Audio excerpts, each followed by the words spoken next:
अस्सलामु अलैकुम। इस्लाम 360 ऐप के बनाने वाले मिस्टर जाहिद चीपा ने यह दावा किया कि इस ऐप को बनाने में उसने इतना ज़्यादा एफर्ट, इतना ज़्यादा वक्त और पैसा खर्च सिर्फ इसलिए किया कि उसके अम्मा अब्बा की बख्शिश हो जाए। इस ऐप से वो बिल्कुल पैसे नहीं कमाता।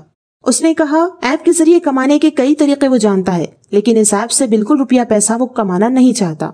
हाँ, ऐप चलाने के लिए रकम की जरूरत पड़ती है तो उसके लिए कुछ ऐड लगा दिए, वॉलंटरी पेमेंट मांग ली। इसके अलावा उसने ये भी कहा कि कौम की खिदमत के तौर पर उसने ये काम किया है और अल्लाह ने उससे खास काम लिया है। अल्लाह ने इस काम के लिए उसे चुन लिया है। अल्लाह ने उसके दिल में ये बात डाल दी है और इसी मफहूम की कई सारी बातें उसने अलग अलग जगह बताई हैं।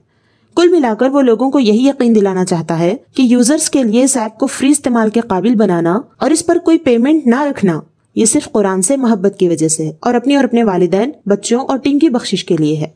दो तरीकों से ये बात झूठी साबित होती है, एक तो टेक्निकल तरीके से और दूसरा एतकाद के एतबार से।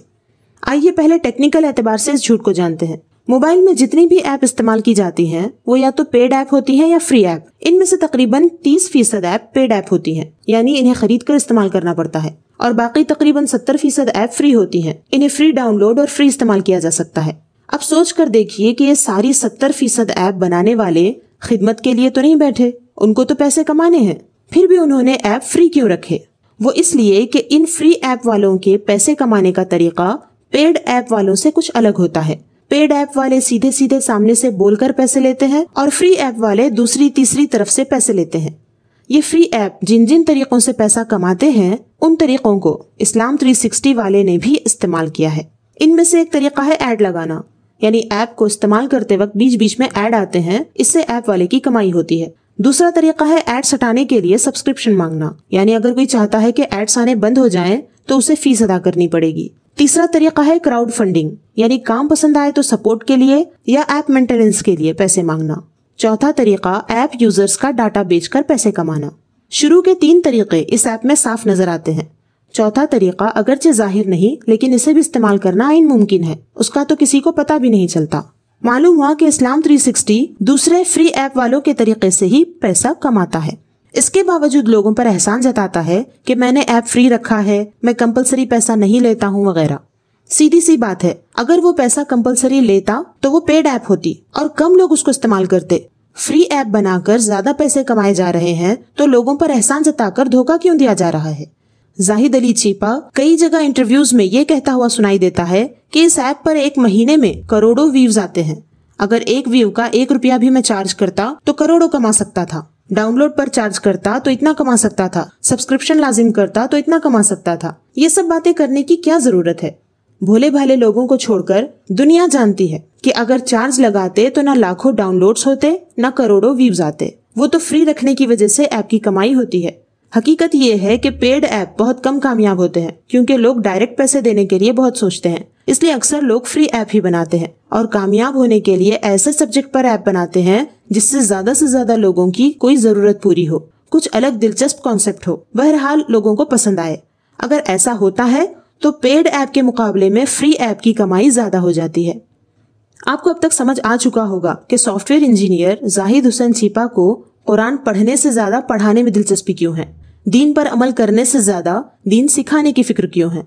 इंजीनियर ने दिमाग लगाया और सोचा कि मजहब इस्लाम को ही सब्जेक्ट बना दिया जाए और रंगीन अंदाज में पेश किया जाए। सुस्त मुसलमानों को ऐसी सहूलतें दी जाए जो मार्केट में नहीं है, तो अक्सर मुसलमान यूजर्स बन जाएंगे। इससे दीन के नाम पर क्राउड फंडिंग भी ज्यादा मिल जाएगी। फिर देखा कि इस्लाम में फिरके बहुत हैं, अगर किसी एक फिरके के लिए ऐप खास कर दी जाए तो यूजर्स कम हो जाएंगे। इसलिए तमाम मकातिब फिक्र के तर्जुमे डालकर सभी को ऐप की तरफ मुतवज्जे किया। फिर देखा कि अपनी कौम सुस्त है तो ये सहूलत बता दी कि घर बैठे कुरान पढ़ना सीख सकते हो, तर्जमा तफसीर पढ़ सकते हो, जबकि ये सब झूठे दावे हैं, इसमें ऐसा कुछ नहीं होता। और देखा कि कौम उलमा इकराम के पास बाअदब बैठकर इल्म हासिल करने के बजाय कुरान और हदीस खुद समझने का दावा करना पसंद करती है। लिहाजा ये सहूलत बता दी कि खुद जो चाहो सर्च करके कुरान और हदीस समझो। हालांकि ये दावा भी एक धोखा है। और देखा कि कौम उर्दू जबान से नावाकिफ ज्यादा है तो अलग अलग जबानों की सहूलत दे दी। और देखा कि कौम अमल करने से ज्यादा दीनी मालूमात शेयर करना पसंद करती है, लिहाजा हर आयत और हदीस के साथ शेयर की सहूलत देकर डिजाइनिंग का फीचर रखकर इसे पुरकशिश बनाया। और सबसे अहम बात, इस्लाम दुश्मनों तक मुसलमानों का डाटा पहुंचाने का जरिया बना। یہ بات بہت کم لوگ جانتے ہیں کہ مذہب اسلام کے حوالے سے اسلام دشمن قوتیں بہت زیادہ جاسوسی کی کوشش میں لگی ہوتی ہیں۔ وہ جاننا چاہتی ہیں کہ ابھی تک کتنے لوگوں میں دین کے لیے جذبہ باقی ہے، مذہب کو لے کر کون کتنا سنجیدہ ہے، کون کیا سوچتا ہے، کیا دیکھتا ہے، کس کے کیا جذبات ہیں، کیا کمزوریاں ہیں، کیا طاقتیں ہیں، وغیرہ وغیرہ۔ موبائل انٹرنیٹ کے ذریعے انہوں نے یہ کام آسان بنا لیا ہے۔ اگر ایپ کے استعمال کے ذریعے مسلمانوں کے انٹرسٹ، ایکٹیویٹی وغیرہ کا ڈاٹا جمع ہو جائے تو یہ سب سے زیادہ قیمتی ڈاٹا ہوتا ہے، اور اس میں کوئی شک نہیں کہ گوگل انالسٹک کے ذریعے اسلام 360 ایپ یوزر کی ہر ایکٹیویٹی، اس کا بیہیویئر ڈاٹا سیو کر رہی ہے۔ اور اس سے زیادہ خطرناک چیز یہ ہے کہ اس ایپ میں انجینئر نے آرٹیفیشل انٹیلیجنس بھی شامل کر دی ہے۔ مختصر میں اس کا مطلب سمجھیں تو اس ایپ کے اندر ایک روبوٹک سسٹم ہے جو آپ کو آیت حدیث سرچ کر کے دکھانے کے نام پر بٹھایا گیا ہے۔ یہ انٹیلیجنس موبائل کے سامنے آنے والے ہر چہرے کو اس کے ایکسپریشن کے ساتھ پہچانتی ہے، اس کی آواز پہچانتی ہے اور اس کا ڈاٹا سیو کراتی ہے۔ اس طرح کے ڈاٹا کسی بھی استعمال میں لائے جا سکتے ہیں، اس لیے مہنگے بکتے ہیں۔ تقریباً فری ایپ چلانے والے سارے ہی لوگ ڈاٹا بیچتے ہیں، اور زاہد حسین چھیپا جیسا شخص جو دین کے نام پر جھوٹ بول سکتا ہے، ایمان خطرے میں ڈال سکتا ہے، اسلام بیچ سکتا ہے، وہ کچھ بھی بیچ سکتا ہے۔